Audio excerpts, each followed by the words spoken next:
Well, good afternoon, everyone, and welcome. What an exciting day here. My name is Congresswoman Hillary Scholten, proudly representing Michigan's 3rd Congressional District in Congress.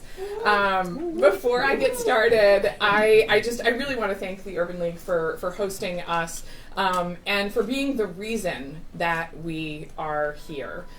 If not for your work, your leadership, your championing of youth in our community, this project would not be possible. As the first woman and mother in history to represent West Michigan in Congress, I talk a lot about the need to support the next generation. And that is what we are here today. A league of their own is the next big thing on Eastern Avenue to support the next generation here in West Michigan. I want to thank the Johnson family for being here today, partnering with us, representing us. And you know, as families across West Michigan continue to face challenges, it is so important that we speak out and speak up, that we address the issues and the needs that individuals are facing every single day.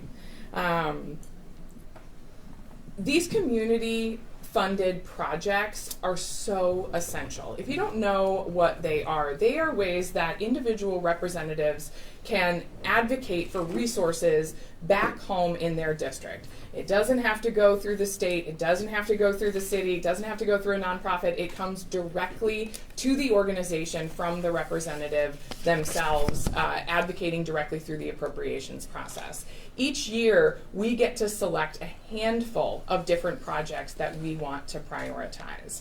I got to select 15 different projects, and at the top of those, when they all percolated in, we got about 24 or more that came through, and you know, we can't choose all of them, but when I saw what Eric and the Urban League were planning with the League of Their Own project, it was so clear to me this had to be at the top of the list. Not only did I include it in my list of funding, I advocated. I called the Appropriations Committee, we championed, we made sure that it was included, and I am so proud that the entirety of the $750,000 was funded and signed into law by the President of the United States just a few weeks ago.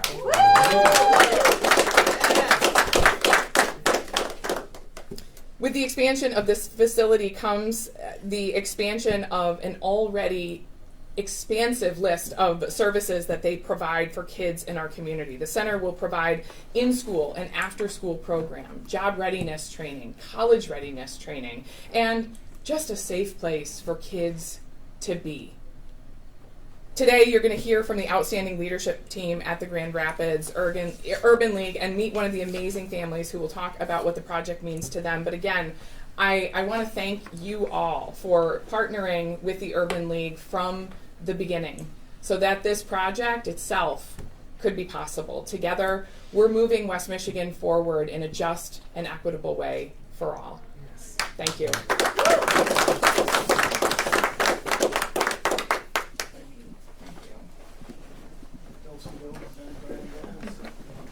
Well, I want to thank you, Representative Scholten, for being here today, traveling from out in Washington, D.C., coming to home district, the 3rd district. And before I start with a few prepared remarks, I just want to make one thing. In our conversations with various community leaders from the community, Representative Scholten has been 100% transparent, saying that she wants to be able to do just this, bring resources back to the community that she actually lives in. And this is a way that the kids of our community will be able to see that elections matter, participating in the governments matter, in that, yes, things can change in the hood depending on who is in office to represent you. It gives our young people a beacon of hope to say that, yes, there is a possibility for them, that their voices can be heard, and that change can come for them on behalf of their representative and elected officials. So I want to just say thank you again for putting literally your money where your mouth is.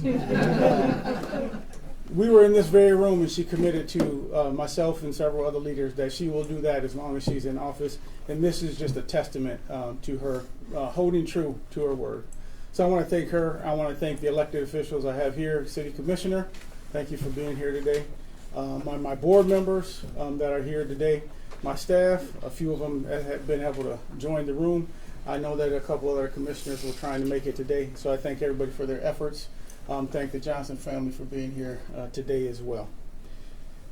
Today we gather in deep gratitude and profound appreciation to express our heartfelt thanks to Congresswoman Hillary Scholten for her remarkable dedication to the empowerment and advancement of our community.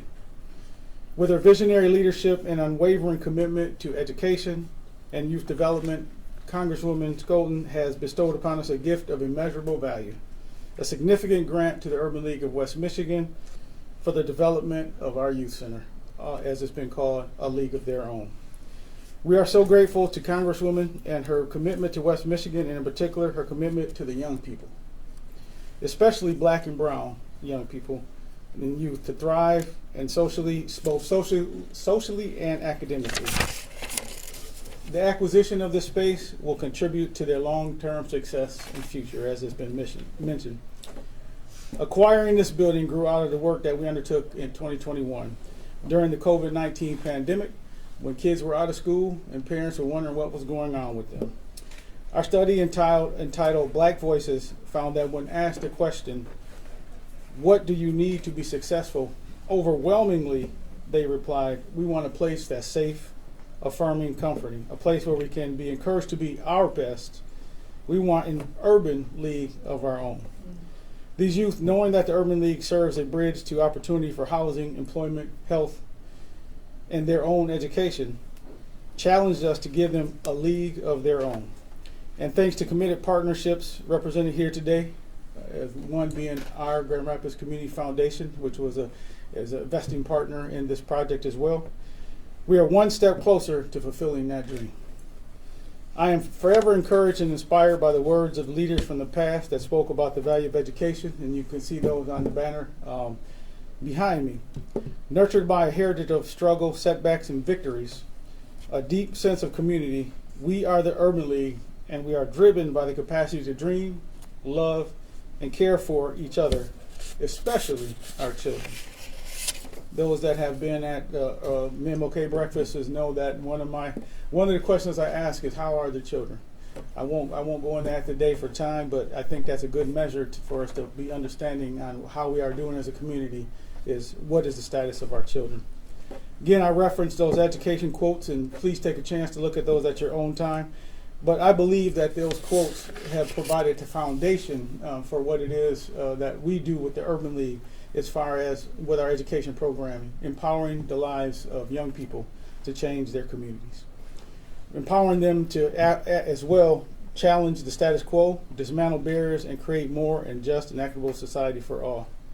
It is my firm belief that through education, youth have the ability and power to drive innovation that improves lives, their lives. The Youth Center that will be made possible through Congresswoman Scholten's generous grant, as well as that of our Grand Rapids Community Foundation, the youth of our community will receive the power to drive the innovation that improves their lives. Our work demonstrates the radical possibility of systemic transformation by centering our focus on black and brown youth and building relationships between students and schools, staff, and surrounding them with a nurturing community. We know from research that deep and authentic relationships matter and are essential to student success, and that students who have positive relationships with their teachers perform better and demonstrate better social and emotional skills, motivation, and resilience. The next big thing on Eastern Avenue, a league of their own, is our commitment to our youth to bring a diverse, inclusive, safe, and inspiring, transformative place. We aim to continue our mission to empower our community and change lives as we dedicate our work to developing our children's individual potential by providing them opportunities for academic and personal growth. Now let's hear from Miss Missy Johnson and her son Nathan Johnson, who will share with us their thoughts from the parent and student perspective.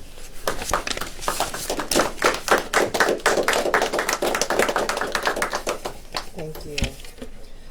My experiences with the Urban League goes back decades. I was just literally maybe a year older than my son is now when I started my relationship with the Urban League. how the organization has nurtured me over the years. And now seeing him, my son, involved makes me very, very, very proud. When I think of the Urban League, I see it as generational. And even though today it is not your grandfather's Urban League, somebody's grandparents benefited from it. Someone's parents benefited from it. Someone's brother, sister, uncle, or aunt, niece, nephew, all benefited from the Urban League. And now it's our turn to let someone stand on our shoulders like we did for those who came before us.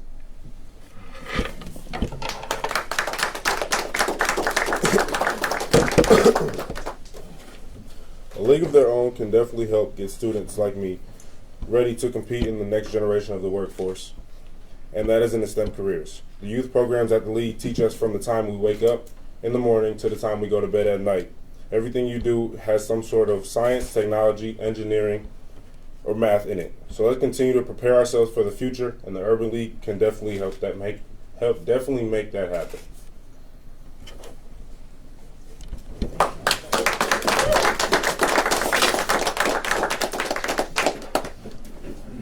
So now we'll open it up for questions from the press. A question for the Congresswoman. Yes. Which other members of Congress were your biggest allies in securing this funding? You know, our whole delegation really understands the importance of advocating for at-risk youth here in Grand Rapids and across the state. But I would say, you know, our two senators really came in and advocated as well. You know, this is in my district, so each member of Congress has their ability to choose their own project. So this was one that I personally selected, but we're grateful to have the support of the senators as well. I have a question as well. Yeah. So what do you think, you know, being that this is your district, what does it really mean to you and the rest of the area residents? Oh, I mean, it means everything. You know, I've been working with Eric for a long time now, and you know, sitting down and talking about the ways that we can really address some of the inequities that we see across the city. I frankly get a little bit choked up thinking that we're standing here today having brought this across the finish line. And I can tell you it's just the beginning. There is so much more that we want to do with the Urban League and other organizations across the city that are helping to champion true equity in education, in healthcare, in economic outcomes. You know, we're at a really critical time in our country right now where we're experiencing a really big backlash in some cultural equity conversations that need to be happening. And I think it's just important for us to continue moving forward with what we know is right and just for our community, and the Urban League is an incredible partner. I joke sometimes that, you know, my kids call me the Congress Mama, as the Congress Mama for West Michigan. I don't just have two kids, you know, I've got tens of thousands of kids across the district, and I take their success and their security, their safety, their capabilities as seriously as I do my own children. Mr. Brown, for the same thing, what is this going to mean for go up the podium for the Urban League and in your mission here in the city? You know, when you got this money, you know, $750,000 is pretty big. Can you go right forward because I've got my microphones up there? Oh yes, Oh, absolutely. sorry. That's all right. I just want to pick up. I'm going to push this up a little bit so we can have a little bit more room to Yeah. work around, or maybe You know, not. for you, what does this mean when you found out the Congressman secured this money? What's gonna It do? was. I'll take you back. I was out there a couple weeks ago with the National Urban League and the rest of my colleagues in our legislative policy conference. The news came down while I was visiting with the Congresswoman, and I'm getting the same feeling now. I was almost in shock. And it was akin to when I had the birth of my second child. It was a feeling of, you know, the anticipation that comes along with this. Again, as the Congresswoman mentioned, it's been a process, but we know that's how it works in this. But this is just something. I grew up 5.5 blocks from here. And I'm about to get choked up, but I'm not going to do that. But having something like this, when I was coming up a few decades ago, would have been just something that I would really been appreciative for.